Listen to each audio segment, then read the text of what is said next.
Kakak adik kalau konflik itu normal, makanya kakak adik yang terjadi konflik di masa kecil dia akrab di masa dewasanya. Sebaliknya kalau dia nggak pernah konflik karena ibu bapaknya menjaga, kan ada ibu bapak tuh cara menjaga konfliknya gini, udah adiknya beliin, kakaknya beliin. Akhirnya kakak adik tuh nggak belajar ilmu negosiasi gitu, ilmu berbagi tuh nggak ada. Maka aku beliin satu ya udah, berdua sama kakak, berdua sama adik gitu.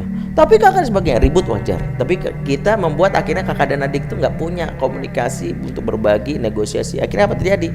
Dia nih masa depan kaku, manggil kakaknya nih, wahai kakanda, bolehkah aku meminjam uang sebesar $100 gitu. Maaf Adinda, proposalnya tolong dibuat dulu. Jadi berat.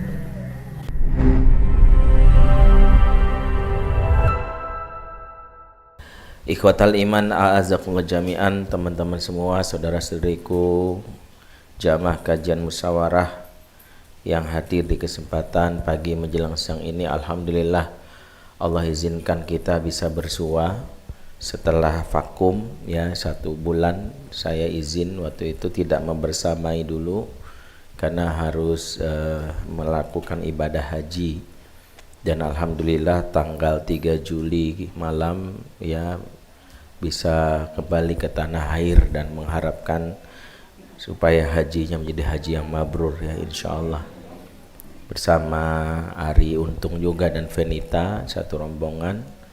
Alhamdulillah kita bisa melakukan selama 25 hari ya ibadah haji insyaallah. Dan kali ini juga mohon maaf karena terlambat, saya sudah izin tadi ke Dini karena hari ini saya menepati janji untuk ya mengikuti, ya sebenarnya nekat ya, nggak seperti Dimas yang udah mau Chicago run gitu ya. Saya baru sebatas di UI untuk lari maraton ya. Ya sebenarnya teringat waktu saya di Saudi itu kemarin bertemu dengan salah satu syekh ya, namanya Syekh Abdullah Qadiri, umurnya 101 tahun ya. Beliau tuh guru besar di Universitas Islam Madinah gitu. Jadi saya tuh ketemu beliau tuh tahun 98 pada saat ada daurah di Puncak. Saya waktu itu masih kuliah di Ma'had Al-Hikmah gitu, dan waktu itu saya ingat saya diminta datang ikut daurah oleh salah satu ustadz. Beliau itu di villa itu yang berundak-undak lari bolak-balik itu umurnya 78 tahun waktu itu. Jadi beliau gitu. Terus saya bilang ini orang udah tua tapi push up-nya aja bisa sampai 50 gitu. Umurnya 70. Nah, salah satu nasihat yang akhirnya saya refresh lagi dan kenapa saya punya motivasi untuk lari, untuk olahraga, kata beliau begini dalam terjemahannya, seorang ahli ilmu yang tidak menjaga kesehatannya dia berkhianat dengan ilmunya tadi.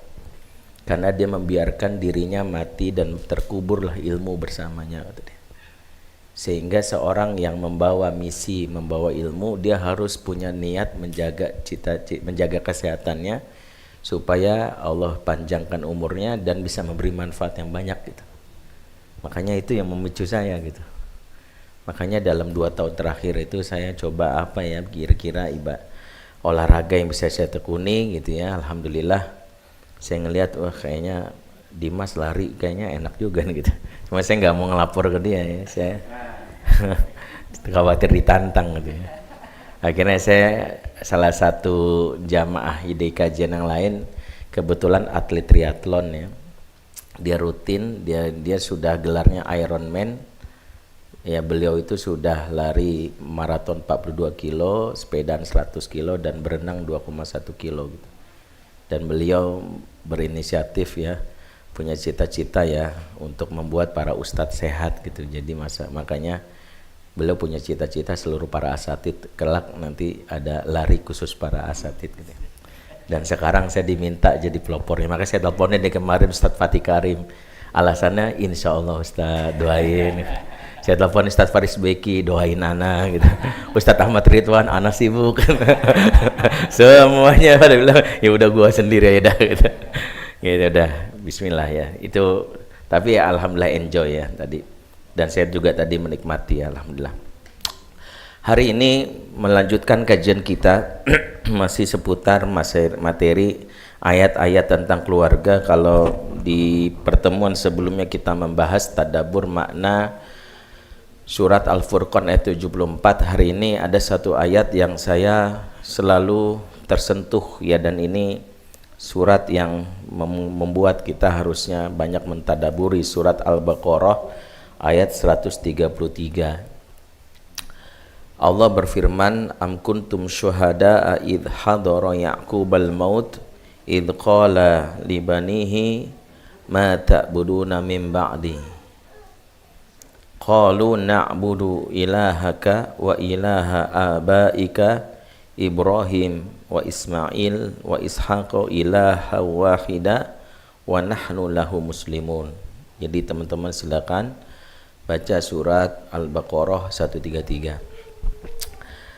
Allah berfirman, apakah kamu menjadi saksi wahai Muhammad saat maut datang menjemput Yakub? Ya, jadi ini kisah tentang Yakub yang didatangi menjelang ajalnya. Tatkala dia berkata kepada putra-putranya, apa yang kamu sembah setelah aku wafat? Sepeninggal aku kamu menyembah apa? Kemudian putra-putranya menjawab, kami menyembah Tuhanmu, Tuhan kakek moyangmu, yaitu Ibrahim, Ismail, Ishak. Siapa yang dimaksud? Yaitu Allah Tuhan yang satu, dan kami berserah diri hanya kepadanya. Ini kisah tentang Yakub. Yang ingin kita pelajari di sini tentang profil bagaimana ayat ini. Ayat ini memulai dengan kisah Nabi Yakub. Sadarkah teman-teman, Yakub ini kalau kita pelajari dalam Quran, ini sosok Nabi yang dikesankan oleh Allah seolah-olah nggak punya umat. Jadi kalau ditanya nih, siapa umatnya Yakub? Mungkin bingung, iya ya. Yakub itu seorang Nabi dan Rasul yang nggak punya umat. Seolah-olah semua Nabi, semua Rasul pasti punya umat. Faba'athna likulli ummatir rasul. Dan kami mengutus setiap rasul setiap umat seorang rasul. Setiap rasul punya umat, tapi Yakub dikesankan seolah-olah tidak punya umat. Mengapa Allah hanya menceritakan Yakub dirinya dengan anak-anaknya saja? Selalu kisah Quran ceritakan kisah Yakub dengan anaknya, Yakub dengan anaknya. Apa yang ingin kita ambil pelajaran? Bahwa saking pentingnya seseorang di dalam keluarganya sebagai seorang individu yang berperan dalam keluarga disimbolkan oleh seorang nabi. Apa pesannya? Allah ingin memberitahu menjadi seorang ayah, kepala keluarga bukan urusan remeh. Karena Allah ingin memberitahu Quran tuh nggak pernah bahas hal-hal yang remeh. Quran tuh setiap isi Quran itu selalu sesuai dengan nama Al-Quran, Al-Azim. Al-Azim itu agung, luar biasa, dahsyat. Maka setiap pembahasan Al-Quran selalu isinya dahsyat. Quran gak pernah bahas hal yang remeh. Makanya ketika Quran bahas misalnya surat Al-Mudaththir, yang mungkin ibu-ibu yang selama ini berkeluh kesah nyuci baju, ternyata itu menjadi satu ayat tersendiri. Kata Allah, ya ayyuhal mudaththir qum fa'angdir wa rabbaka fakabbir wa siyabaka fatahhir.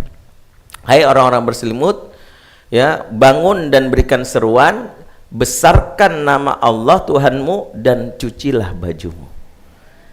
Ayat mencuci baju ada dalam surah Al-Muzammil. Ini pembahasan yang menunjukkan bahwa mencuci baju bukan urusan remeh. Kalau Allah sampai mengangkatnya dalam satu ayat, berarti nilainya besar. Maka kalau kita mencuci baju, niatnya adalah implementasi ayat-ayat Allah. Jadi jangan menganggap remeh, pahalanya besar. Jadi yang kita masih, aduh nyuci lagi gue lah ya. Ya, ini bini enak-enakan lagi gitu. Ketika kita nyuci baju itu niat, saya sedang mempraktekkan apa yang diajarkan sampai disebutkan dalam Al-Quran surat Al-Muzammil. Nah, termasuk ketika Allah menceritakan tentang seorang ayah sampai disimbolkan oleh Nabi, maka para ayah dan calon ayah di sini wajib menyadarinya bahwa menjadi ayah itu bukan urusan remeh, tapi urusan yang besar.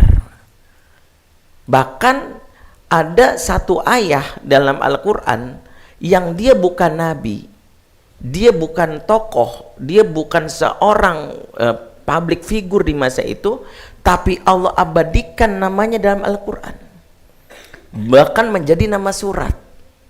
Siapa yang dimaksud? Luqman. Siapa Luqman? Sebagian ahli tafsir berbeda pendapat. Ada yang bilang dia seorang budak, ada yang bilang dia tukang kayu. Tapi yang ingin disampaikan, Allah angkat derajatnya Luqman sampai disebutkan namanya. Apa karena dia seorang yang nabi? Bukan. Apakah dia orang kaya di masa itu yang harta kekayaannya banyak? Bukan. Apa dia seorang yang ilmuwan yang sampai pengikutnya banyak? Bukan. Dia hanya seorang tukang kayu, tapi karena dia memiliki pesan yang hikmah sebagai seorang ayah kepada anaknya, Allah abadikan dalam Al-Quran. Kalau bukan karena keayahannya, Allah tak angkat derajatnya. Maka para ayah yang selama ini, kaum laki-laki yang sedang berburu pride, yang berpikir ingin menjadi manusia yang dikenal, public figure luar biasa, selagi engkau tidak menjadi ayah dan kepala keluarga baik di dalam rumahmu, maka Allah tak akan pernah mengangkat kemuliaan. Tapi ketika engkau ingin menjadi figur yang dicintai oleh keluarga, anak-anakmu mencintaimu, istrimu memuliakanmu, hormat kepadamu, maka sebagaimana Luqman Allah angkat derajatnya, demikian juga pastinya kita-kita yang hari ini mungkin bukan siapa-siapa, maka bukan siapa-siapa akan menjadi siapa-siapa ketika berinteraksi dengan keluarga. Seseorang yang biasa di mata masyarakat menjadi luar biasa di sisi Allah ketika kebaikannya untuk keluarga. Makanya hadisnya gimana? Khairukum khairukum li ahlihi. Sebaik-baik kamu yang paling baik sama keluargamu. Allah tidak bilang khairukum khairukum li mujtama'ihi. Sebaik-baik kamu yang paling baik di masyarakat, bukan. Sebaik-baik kamu yang paling baik di dalam kantormu. Sebaik-baik kamu yang paling bagus di dalam profesimu, bukan. Sebaik-baik kamu yang paling baik dalam keluargamu. Bahkan itulah mengapa keluarga menjadi indikator kebaikan seorang. Baik, itu sekilas pesan tentang Yakub. Nah, siapa Yakub? Yakub nama aslinya, ya, nama lainnya itu yang selama ini sering disebut yaitu Israel, dan keturunannya disebut Bani Israel. Israel itu sendiri bahasa Ibrani dari kata Isra artinya hamba, Il artinya Tuhan. Jadi Israel artinya hamba Tuhan. Makanya nama lain dari Israel atau dari Yakub adalah Abdullah. Maka sebagian ulama berhati-hati dengan pengucapan Israel laknatullah. Kenapa? Karena khawatirnya merujuknya ke Yakub, dan Yakub tak mungkin dilaknat oleh Allah karena Yakub seorang nabi. Khawatirnya, makanya kalau pengen kita melaknat negara Israel, sebutkan negara Israel, negaranya, karena dia menginvasi Palestina, penjajahan pas laknat. Dia Zionis itu terjelas karena punya misi. Kalau Israel, hati-hati, khawatirnya Israel ini merujuknya ke siapa? Yakub. Ya. Yakub alaihissalam itu dalam hal ini memiliki kisah yang unik, ya, karena Yakub sendiri dia awal mulanya dia memiliki yang namanya satu istri. Jadi kan Yakub itu awal mulanya disuruh ibunya untuk menikah. Maka dia disuruh mendatangi pamannya di desa yang disebut pamannya bernama Laban. Ya, Yakub ini dia mendatangi pamannya karena disuruh oleh ibunya untuk menikahi putrinya dari pamannya bernama Laban. Pada saat dia mendatangi Dan pamannya bernama Laban ini baru saja dia sampai di kampung pamannya, dia melihat sosok wanita cantik yang namanya adalah Rohil. Rohil ini cikal bakal ibunya Yusuf. Rohil itu bahasa Arab, bahasa Ibraninya Rachel. Rachel bahasa Ibrani, bahasa Arabnya Rohil. Ya, Rohil itu ibunya Yusuf. Ya, kalau Zulekho Roil. Jadi dalam beberapa kitab sejarah itu berbeda-beda. Rohil itu adalah ibunya Yusuf, Roil Zulekho. Zulekho itu bukan nama asli ya. Dia itu nama samaran ya. Pada saat dia melihat Rohil, dia langsung terpesona karena kecantikannya Rohil. Dia langsung memandang, wah ini berarti istri saya. Maka dia buru-buru mendatangi pamannya. Dia bilang, paman saya pengen menikahi putri paman, tapi nggak disebutkan namanya. Maka kata pamannya, boleh, tapi menikahi putri saya ada maharnya. Apa maharnya? Bekerja untuk saya selama 7 tahun.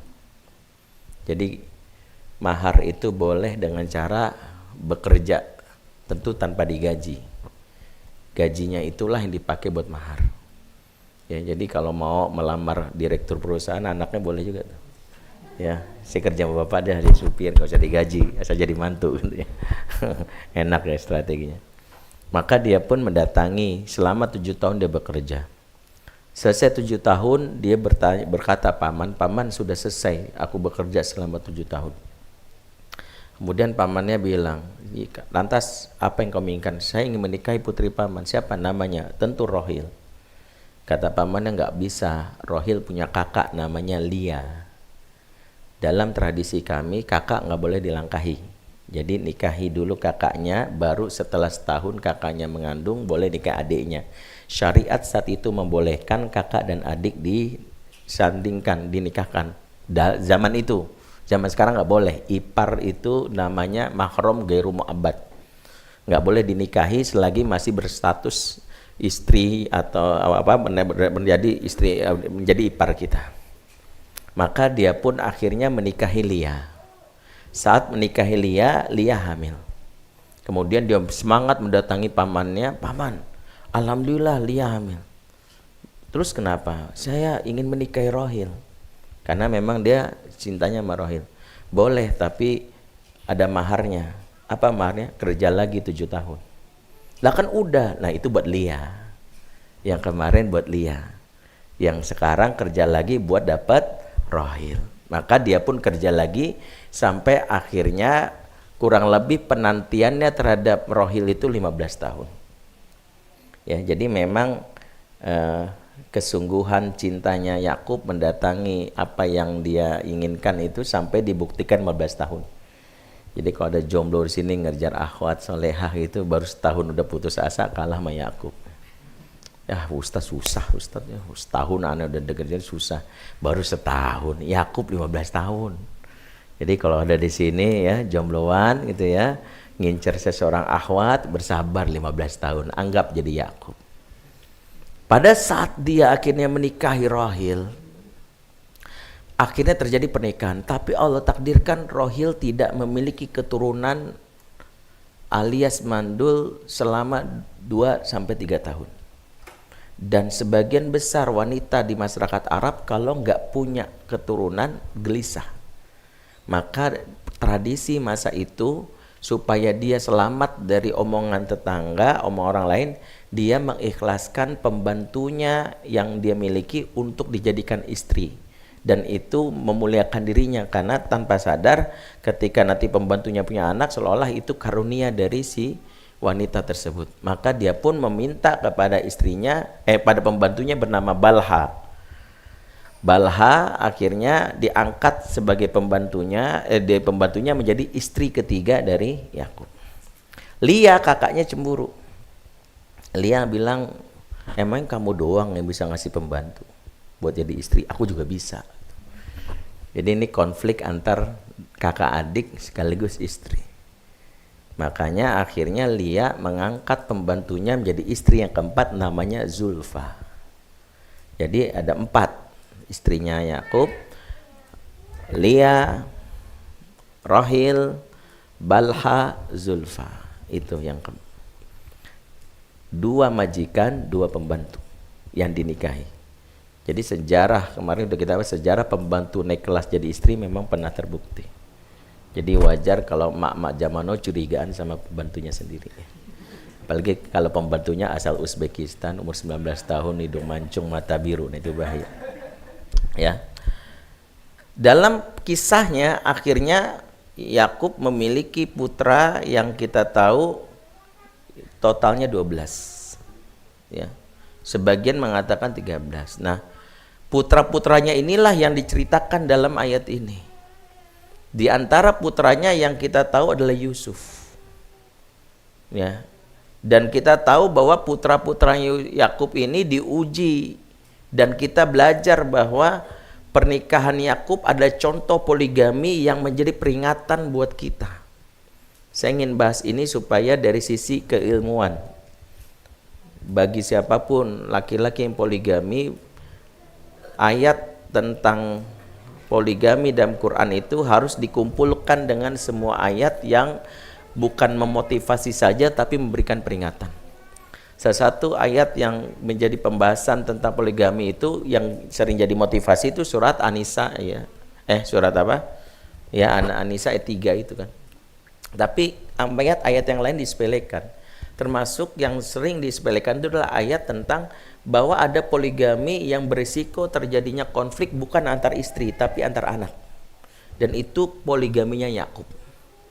Yakub istrinya 4, ternyata mulus di 4 istrinya, tapi tidak mulus di anak-anaknya. Dan ini yang seringkali diabaikan oleh banyak kaum laki-laki dengan pede mengatakan, yang penting istri anak aku Ustaz. Alhamdulillah.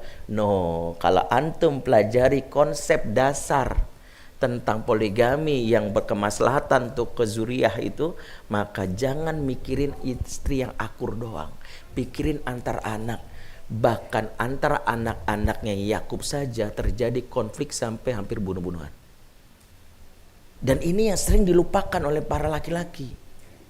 Banyak laki-laki yang lupa bahwa dia bertanggung jawab kalau anak-anaknya itu ribut antar dari ibu yang berbeda. Makanya di antara hikmah mengapa Rasulullah istrinya banyak, tapi anaknya hidup hanya dari nasab bernama Khadijah. Dari yang lain Rasulullah nggak punya anak, kecuali dari Maria Al-Qibtiyah ya. Itu pun wafat yang bernama Ibrahim waktu kecil.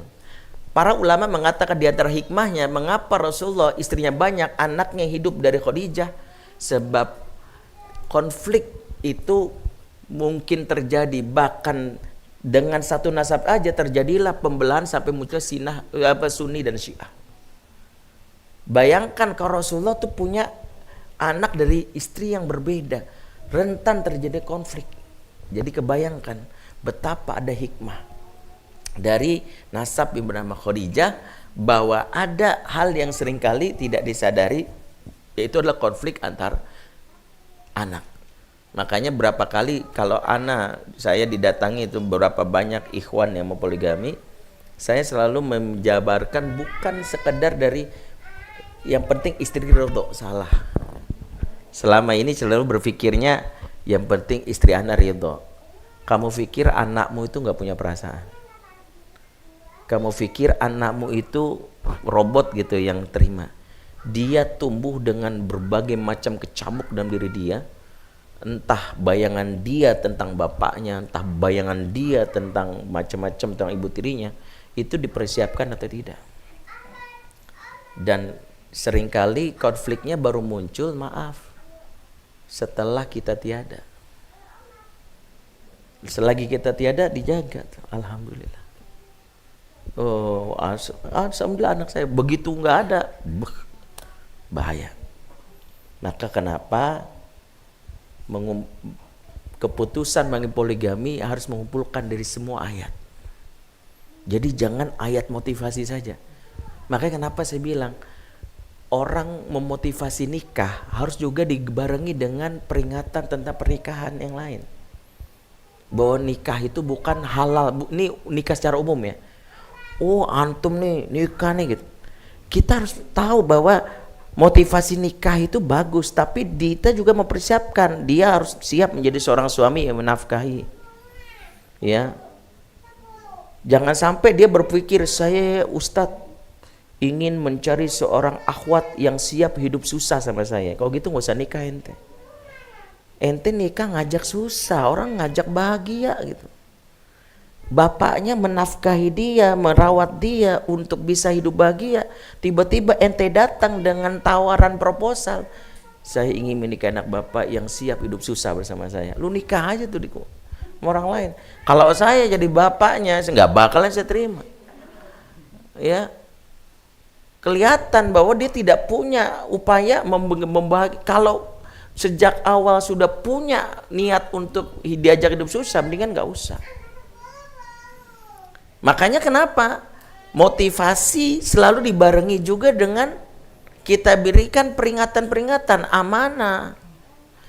Ya, jadi jangan orang dikompor-komporin.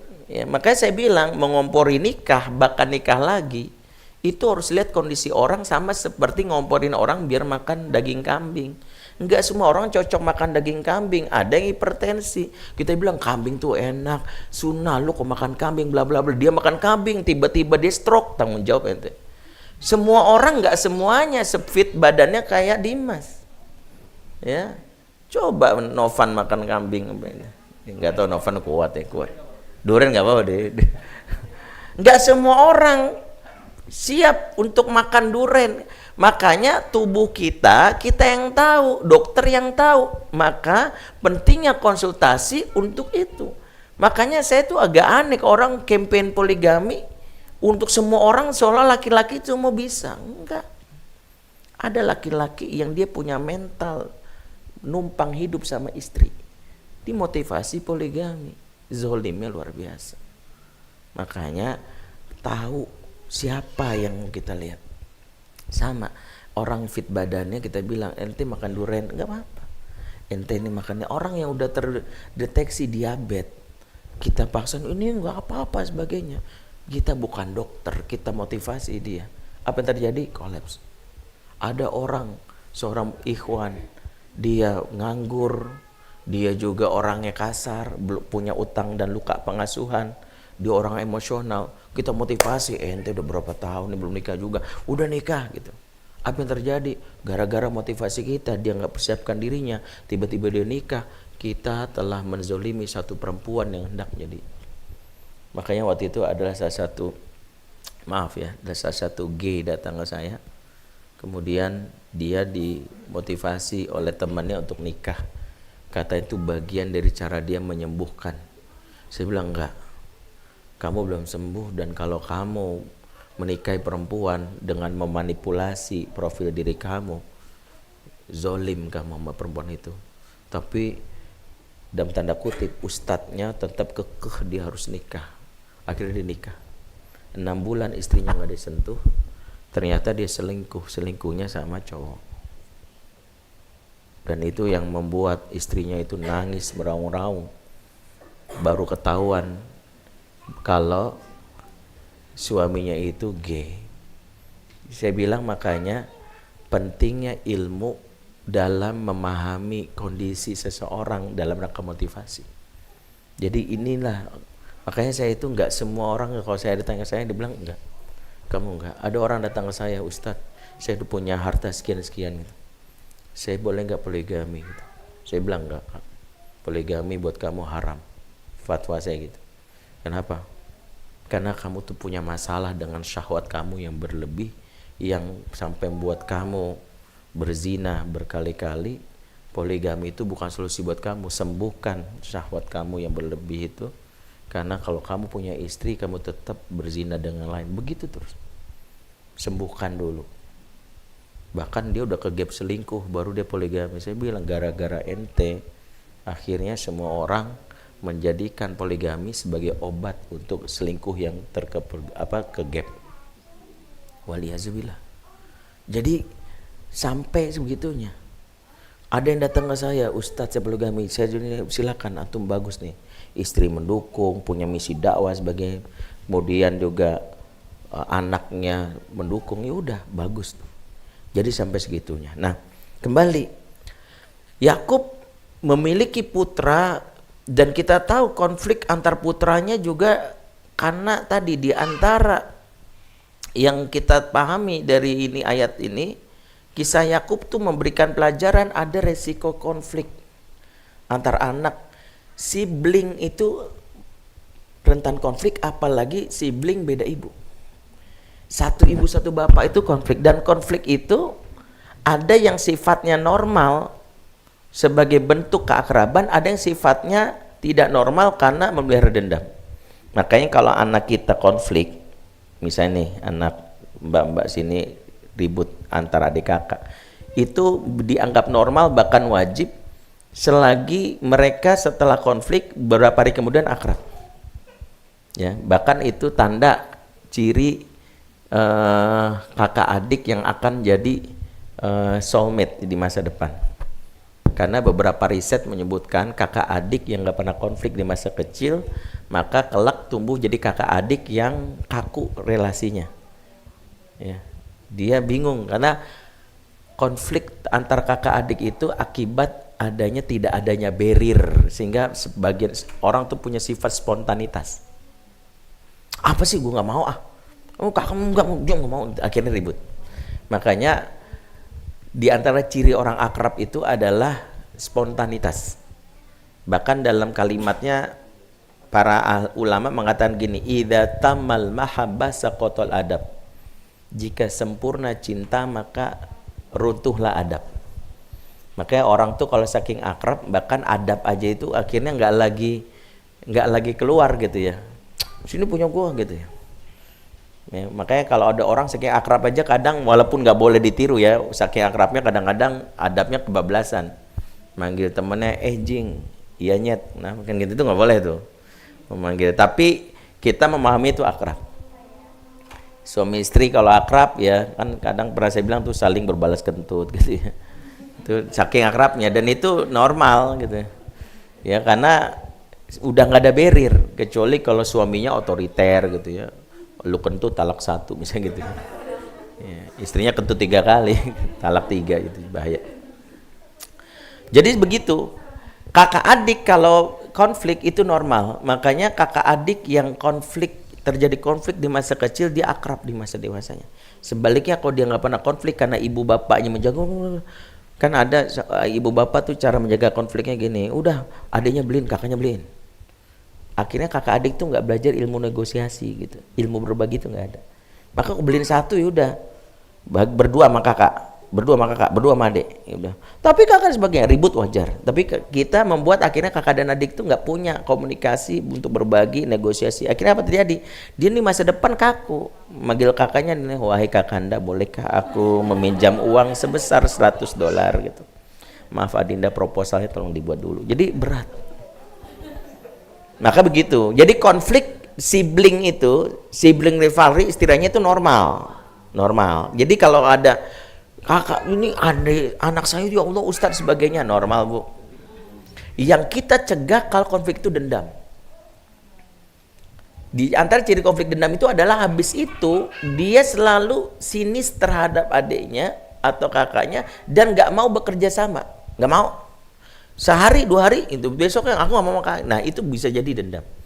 Nah yang terjadi dengan anak-anaknya Yakub itu sibling rivalry-nya, sibling di sini bukan dengan satu ibu, beda ibu. Dan itu sampai kepada dendam. Akibat apa? Akibat prasangka terhadap Yakub dianggap sosok ayah yang tidak adil. Ini prasangka. Ya, kalimat yang diucapkan oleh anak-anak Yakub itu disebutkan dari surat Yusuf ayat 8. Ketika mereka mengatakan la Yusufu wa akhuhu ahabbu ila abinna minna. Sungguh Yusuf dan saudaranya lebih disayang ayah daripada kita. Maksudnya Yusuf dan Bunyamin. Jadi saudara-saudaranya Yusuf yang lain dari ibu yang 3 yaitu dari Balha, Zulfa dan Lia mencemburu terhadap Yusuf dan Bunyamin yang dianggap paling disayang.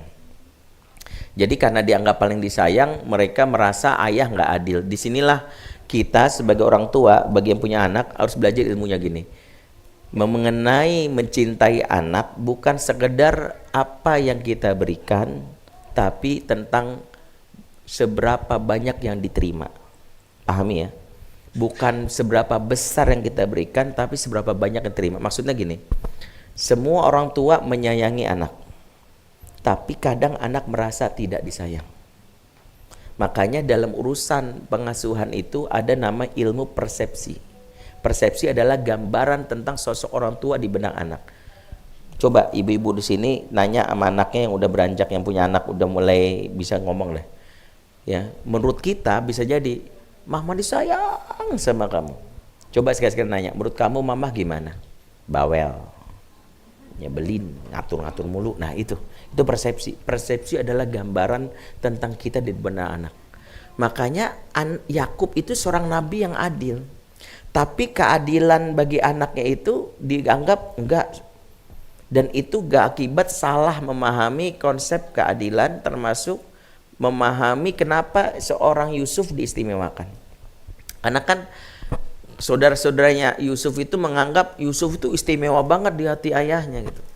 Padahal istimewanya Yusuf ini disebabkan situasi yang memaksa Yakub mengistimewakan Yusuf.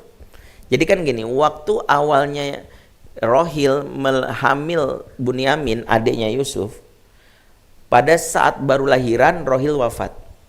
Jadi Yusuf tidak mendapatkan sosok ibu saat berumur setahun setengah, ya. Karena Rohil wafat saat yang namanya Rohil melahirkan yang namanya Bunyamin. Saat itulah Yakub kebingungan, siapa yang akan merawat Yusuf? Kalau di istri-istri yang lain khawatirnya nggak terima karena bukan anak dari lahirannya. Akhirnya Yakub ngambil keputusan Yusuf dirawat oleh kakaknya Yakub, saya lupa namanya, budenya Yusuf. Sampai nanti umur ketika Bunyamin sudah bisa lepas dari ASI dari ibunya yang lain, yaitu disusui, maka dalam hal ini barulah diambil Yusuf.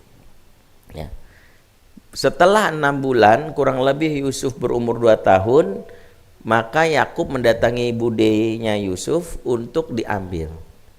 Budenya Yusuf itu saking cintanya sama Yusuf karena sejak awal anaknya begitu charming, begitu menggemaskan, maka dia nggak terima. Gimana nih? Maka dia mencari akal supaya Yusuf tetap di rumahnya.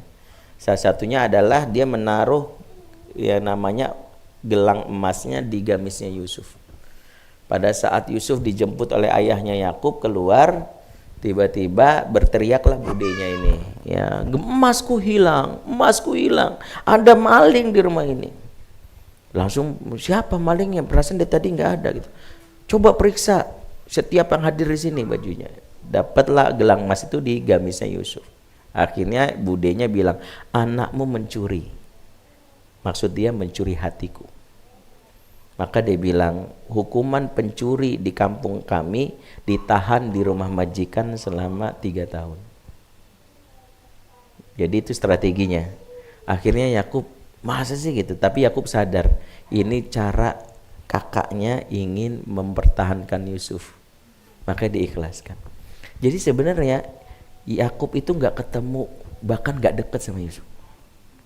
Karena umur 1,5 tahun, baru bayi, dilepaskan, setelah itu dirawat sampai 5 tahun.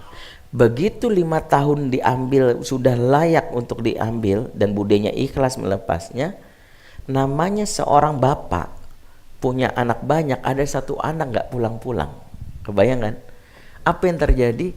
Anak ini udah lama nggak pulang, kedua nggak punya emak, maka wajar ada perlakuan istimewa. Ya Allah gitu. Ini manusiawi ya. Antum misalnya punya anak, Mbak Bani punya anak, kebetulan ada 1 anak di pesantren, yang lain ada di rumah. Ini ada 1 anak di 3 tahun nih nggak pulang-pulang. Begitu pulang pasti kita istimewain tuh. Diajak ngobrol, diajak makan, kamu maunya apa? Begitu. Nah, perlakuan Yakub kepada Yusuf inilah yang dianggap nggak adil.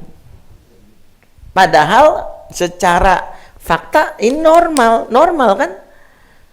Misalnya bahkan ditambah fakta bahwa Yusuf ini nggak punya ibu, yang lain punya ibu. Makanya Yusuf sama saudaranya diperlakukan istimewa.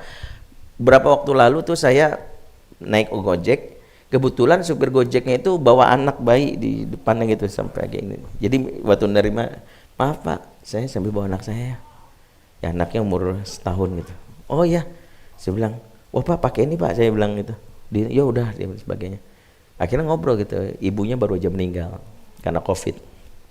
Karena COVID meninggal, dan saya bingung.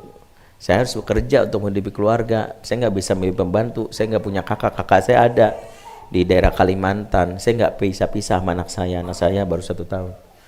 Dan saya nggak bisa lepas. Makanya dibawa kemana-mana. Walaupun saya bilang sebenarnya bahaya loh Pak gitu, karena kan ini ya. Tapi kata dia saya pakai yang masker yang agak ini buat bayi, katanya direkomendasikan dokter gitu. Tapi saya bilang sering-sering check up. Tapi di situ kelihatan bagaimana perlakuannya gitu. Ya begitu luar biasa ganteng seorang bapak seperti itu. Nah, kurang lebih gambaran itulah yang dialami oleh Yakub. Jadi kenapa Yakub dalam ayat ini sebenarnya seorang ayah yang sangat dekat dengan anak-anaknya. Sangat dekat dengan anak-anaknya, dan dia sebenarnya seorang kepala keluarga yang bertanggung jawab. Makanya ayat ini juga memberikan satu bagian dari episode kehidupan Yusuf, khususnya di akhir kehidupannya, bahwa seorang ayah itu peduli terhadap keluarga bukan saat anaknya baru lahir, bukan saat anaknya dewasa. Yang paling utama, dan ini husnul khotimahnya seorang ayah, adalah sebelum dia wafat. Makanya seorang bapak itu harus mempersiapkan bagaimana sebelum wafat dia menjalankan peran terakhir sebagai seorang ayah, yaitu memastikan anak-anaknya tetap menjalankan apa yang diperintahkan Allah. Dan disinilah kisah Yakub memulai. Pada saat dia ajal, dia bertanya satu pertanyaan esensi yang menunjukkan suksesnya pengasuhan. Pengasuhan yang sukses dimulai dengan pertanyaan, satu pertanyaan ini. Kalau pertanyaan ini nggak ada dalam luncuran seorang ayah, maka gagal. Apa? Ma ta'buduna min ba'di. Kalau ayah mati kamu nyembah apa?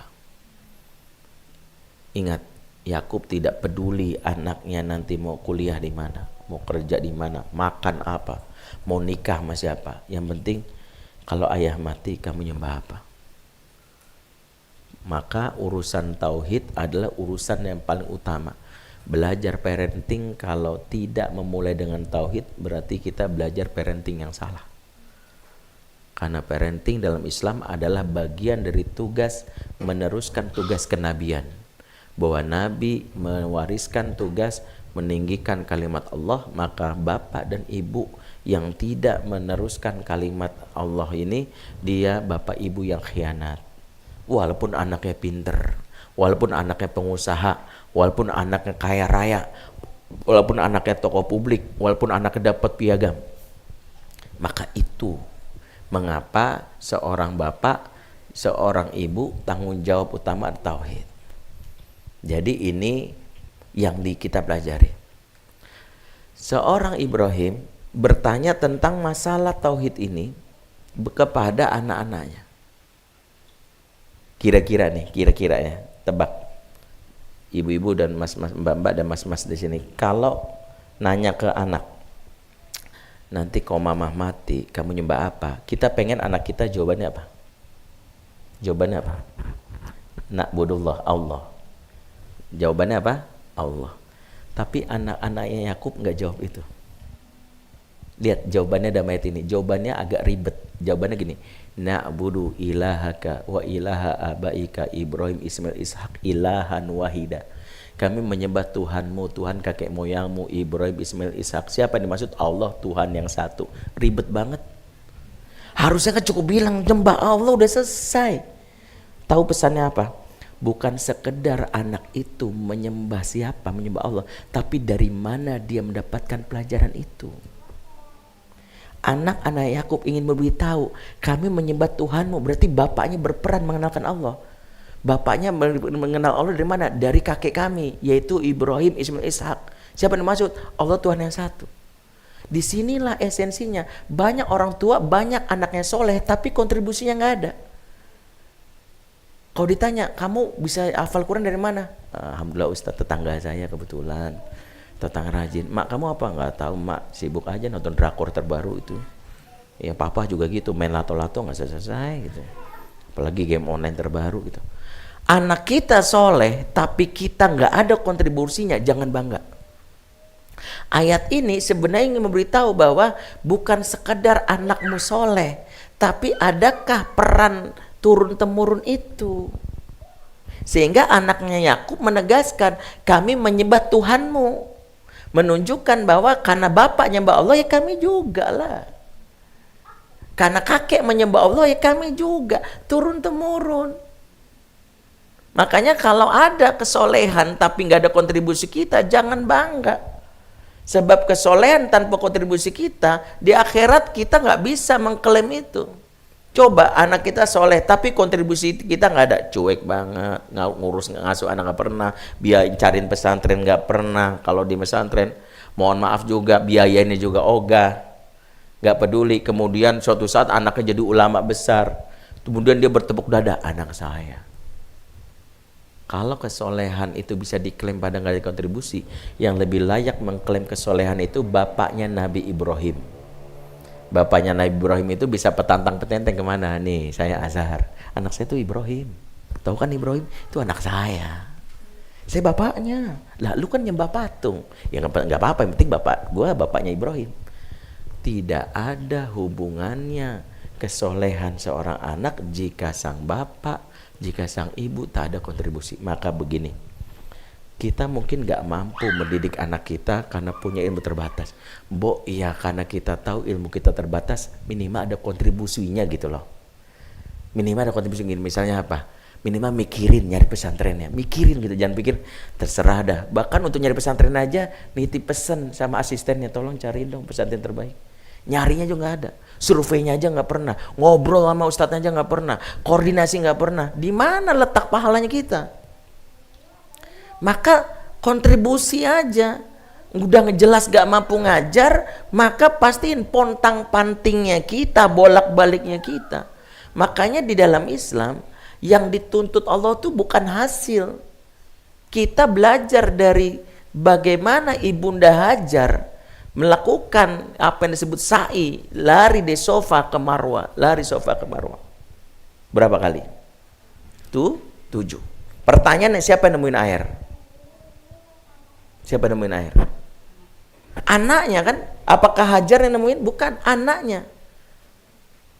Kebayangkan ibunya yang lari bolak-balik, anaknya juga yang dapat sendiri. Apakah dianggap gagal? Apakah Hajar setelah itu nyesel? Ternyata kamu juga nemuin air. Begitu ngapain mama lari bolak-balik? Yang bikin repot nggak gitu? Mentang-mentang nabi nggak gitu? Seorang Hajar mengajarkan pentingnya seorang ayah dan bunda untuk merepotkan dirinya. Urusan hasil, urusan Allah. Makanya kata kunci pengasuhan itu mau repot. Kata kunci pengasuhan. Jadi siapapun yang mengasuh anak gak mau repot, jangan-jangan gak ngasuh. Jadi mbak-mbak sini punya anak bayi, katanya repot gak? Repot Ustadz, bener. Kalau ada yang bilang, alhamdulillah Ustadz saya nggak repot, saya curiga jangan-jangan kamu nggak ngasuh. Jangan-jangan yang ngasuh orang lain. Selagi masih repot, nikmati. Karena kerepotan itu adalah maharnya kita untuk bisa masuk ke surganya Allah. Makanya selagi repot, nikmatin. Ya Allah, repot banget nih anak ini, minta ditemenin tidur, adiknya toto BAB, minta dicebokin, saya cebokin dia yang lain nangis, bolak-balik. Begitu bapaknya belum juga pulang, begitu pulang ada lagi masalah.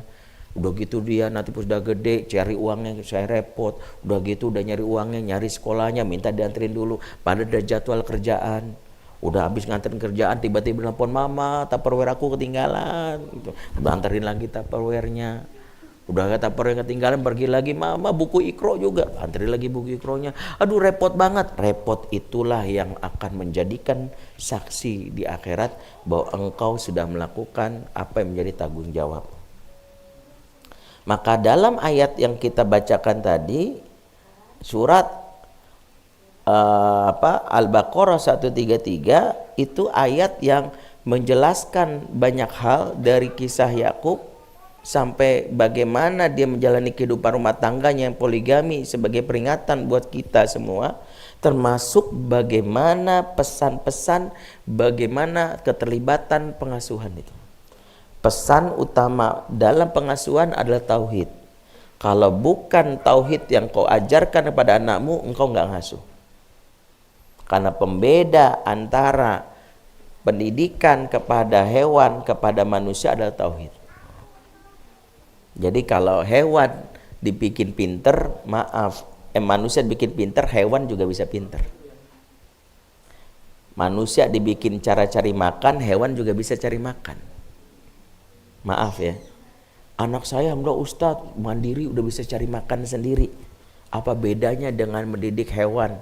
Singa udah bisa cari makan, monyet udah bisa manjat pohon cari makan. Alhamdulillah Ustadz, anak saya udah pinter banget bisa jawab pertanyaan. Lumba-lumba juga bisa jawab pertanyaan. Tapi bisakah pembeda pendidikan antara manusia dan hewan? Tauhid. Karena tidak ada satupun hewan yang dalam hal ini dia mentransfer nilai tauhid. Tidak ada ibadahnya, tidak ada sholatnya, tidak. Maka itulah pembeda. Maka pendidikan yang diberikan kepada manusia itu adalah pendidikan tauhid. Itulah yang membedakan antara pendidikan Islam dan pendidikan Barat. Kalau Barat hanya mendidik manusia-manusia layaknya hewan. Layaknya hewan, karena mereka dididik pinter, dididik bisa nyari makan, tapi tidak beriman. Akhirnya mereka tidak memiliki yang namanya pondasi di dalam menjalankan tanggung jawabnya.